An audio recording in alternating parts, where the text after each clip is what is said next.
Hello friends, कैसे हैं आप सभी। आशा है आप लोग की पढ़ाई अच्छे से चल रही होगी। तो आइए हम आज का टॉपिक इंटरव्यू यानी साक्षात्कार शुरू करते हैं। तो साक्षात्कार, इस वीडियो में हम जानेंगे कि साक्षात्कार विधा की शुरुआत कहाँ से हुई है, साक्षात्कार क्या है, साक्षात्कार के पहले की तैयारी कैसे होती है, साक्षात्कार का महत्व क्या है, साक्षात्कार के प्रकार कौन कौन से हैं और साक्षात्कार के समय सावधानियाँ क्या बरतनी चाहिए। तो आइए हम देर न करते हुए वीडियो को स्टार्ट करते हैं। तो आइए सबसे पहले हम जानते हैं कि साक्षात्कार विधा की शुरुआत कहाँ से हुई है। तो हम सभी जानते हैं कि इंटरव्यू को हिंदी में साक्षात्कार कहते हैं। तो सबसे पहले साक्षात्कार की शुरुआत 1859 ईस्वी में न्यूयॉर्क में हेराल्ड नामक स्थान पर, जो अमेरिका में इस समय है, एक पत्रकार के द्वारा की गई। उस पत्रकार ने अपने अखबार के लिए जो उनके पढ़ने वाले हैं उनसे भेंट करनी शुरू कर दी और अपने अखबार के बारे में राय ली।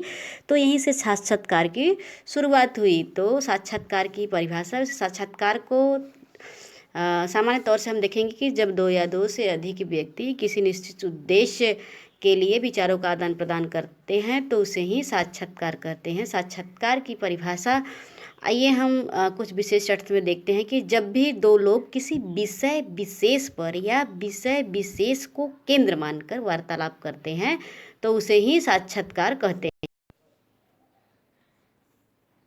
आइए हम साक्षात्कार के प्रकार को जानते हैं। साक्षात्कार के प्रकार: चयनात्मक साक्षात्कार, शोध साक्षात्कार, निदानात्मक साक्षात्कार, उपचारात्मक साक्षात्कार, संरचित साक्षात्कार, असंरचित साक्षात्कार। तो दोस्तों इसमें मेन दो ही हैं, संरचित साक्षात्कार और असंरचित साक्षात्कार। चलिए हम सब जानते हैं एक तरफ से। तो चयनात्मक साक्षात्कार सबसे पहले। चयनात्मक साक्षात्कार होता है क्या है, तो दोस्तों नए स्टूडेंट या नवीन कर्मचारियों के चयन के लिए जब साक्षात्कार का प्रयोग किया जाता है, किसी भी जीविका में नए नियुक्ति हेतु चयन के लिए किया जाता है, तो इस प्रकार के साक्षात्कार को चयनात्मक साक्षात्कार कहा जाता है। दूसरा है शोध साक्षात्कार। शोध साक्षात्कार वह होता है जो किसी विषय पर विभिन्न व्यक्तियों के विचारों का जानने का प्रयास किया जाता है, ये रिसर्चर के द्वारा संपन्न किया जाता है, तो उसे हम शोध साक्षात्कार कहते हैं। थर्ड है निदानात्मक साक्षात्कार। किसी व्यक्ति की समस्या की जानकारी का ज्ञान प्राप्त करने के लिए किया जाता है तो उसे हम निदानात्मक साक्षात्कार कहते हैं। नेक्स्ट है उपचारात्मक साक्षात्कार। समस्या के कारणों को पता लगाकर, उपचारात्मक साक्षात्कार में कि समस्या के कारणों को पता लगाकर उसकी समस्या का उपचार करना होता है, उसे ही उपचारात्मक साक्षात्कार कहा जाता है। उसकी क्या परेशानी, क्या प्रॉब्लम है, उसको पता लगाकर उसको प्रॉब्लम को सॉल्व करना। नेक्स्ट है संरचित साक्षात्कार। ये देखो, साक्षात्कारकर्ता साक्षात्कारदाता से पूर्व निर्धारित क्रम में एक निश्चित प्रश्न पूछता है, दिए गए उत्तरों को मानकीकृत करके फॉर्म में रिकॉर्ड किया जाता है। सभी के साथ एक निश्चित प्रश्न पूछा जाता है। जैसे अगर फर्स्ट डे क्लास में मतलब स्टूडेंट एंट्री करते हैं तो कोई अगर टीचर्स आता है इंट्रो लेने, तो सबसे पहले आता है तो पूछता है, एक ही प्रश्न सबसे पूछता है कि आपका क्या नाम है, आप कहाँ से बिलोंग करते हैं, आपका सब्जेक्ट क्या क्या है, आप किस डिपार्टमेंट में हैं, ठीक है, तो ये सब, आपकी हॉबी क्या है, तो ये सब क्वेश्चन पूछता है और एक फॉर्म में एंट्री करता रहता है, ठीक है। तो नेक्स्ट है असंरचित साक्षात्कार। ये सेम संरचित साक्षात्कार का उल्टा है, अपोजिट है। तो असंरचित साक्षात्कार में प्रश्न पूर्व निर्धारित नहीं होता है और न ही वह किसी निश्चित क्रम में होता है।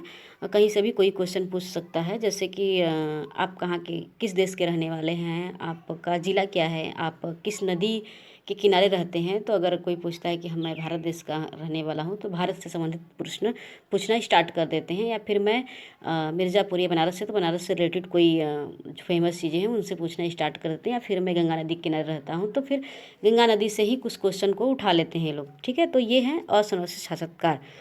तो मुख्य रूप से दो प्रकार के साक्षात्कार का प्रयोग अधिक किया जाता है, संरचित साक्षात्कार और असंरचित साक्षात्कार।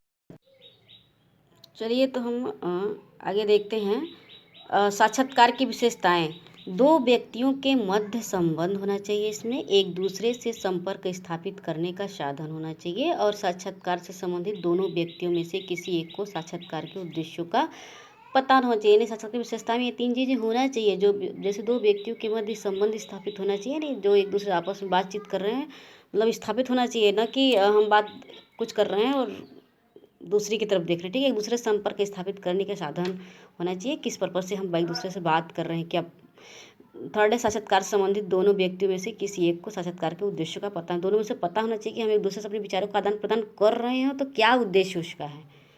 ठीक है। नेक्स्ट है साक्षात्कार के अवयव, यानी साक्षात इसमें कौन कौन से होते हैं, ये 3 महत्वपूर्ण होते हैं। साक्षात्कारकर्ता, साक्षात्कार हेतु प्रश्न, साक्षात्कार देने वाला, ये 3 महत्वपूर्ण होते हैं। ये तीनों को रहना अनिवार्य है साक्षात्कार में या इंटरव्यू में, ये तीनों अनिवार्य होने चाहिए। साक्षात्कारता, साक्षात्कार हेतु क्वेश्चन और साक्षात्कार देने वाला। यदि दो व्यक्तियों के बीच बातचीत निरुद्देश्य, बिना उद्देश्य का हो रहा है तो उसे साक्षात्कार नहीं कहा जा सकता। ठीक है दोस्तों। तो दोस्तों आपको वीडियो में पसंद आई होगी, पसंद आई तो लाइक करिए, सब्सक्राइब करिए और शेयर करना ना भूलिए। तो हम साक्षात्कार का सेकंड वाला पार्ट हम दूसरे वीडियो में देखेंगे। धन्यवाद। केंद्र मानकर वार्तालाप करते हैं तो उसे ही साक्षात्कार कहते हैं।